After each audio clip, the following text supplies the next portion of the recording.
Là, je torréfie. Alors, c'est du café du Robusta.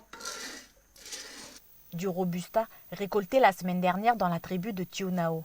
Jérôme possède environ 1 hectare où sont cultivées différentes variétés de café. Le soixantenaire est avant tout un passionné. On a grandi dans le café avec les vieux. On ne peut pas dire que tu gagnes de l'argent là-dessus, mais c'est une passion. Et puis moi, qui suis à la retraite, ben, voilà, c'est une occupation. Si l'or noir l'intéresse depuis plus de 30 ans, aujourd'hui, la production l'occupe quotidiennement. Jérôme transforme son grain de café de la fève à la tasse. Il y en a qui ne connaissent plus le goût du café, là. Quand ils boivent ce café-là, ils disent qu'ils ne sont pas, qu'ils s'aiment pas trop, alors que c'est le café local. Là où je mets mon café en vente, mais ça ne touche pas à terre. Je mets 20 kilos, mais 20 kilos, ça part en une semaine et demie. Son café est disponible essentiellement à Nouméa dans une boutique spécialisée dans la vente en vrac. Et chez lui, vous ne verrez aucune boîte de café soluble. Toute la maison consomme ce que Jérôme prépare artisanalement. C'est très bon. Et après, bon, il faut être dégustateur pour sentir les arômes fruités, chocolat, pistache, tout ce qu'on peut ressentir. Ou du café qui a moisi.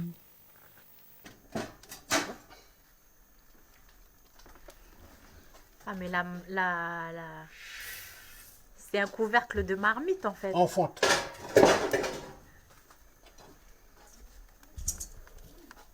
Toutes les étapes de la transformation sont réalisées à la maison. Ici, seul le dépulpage du grain est fait en machine. Le reste est réalisé à la main et avec les moyens du bord.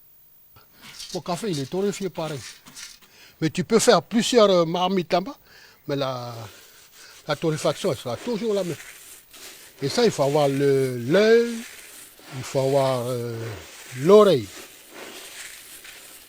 Alors là, je continue à nettoyer parce qu'il y a la pellicule qui est dessus. Comme je n'ai pas de machine pour... C'est artisanal, hein. Comme je n'ai pas de machine pour relever la pellicule, ben voilà, je le fais à la main.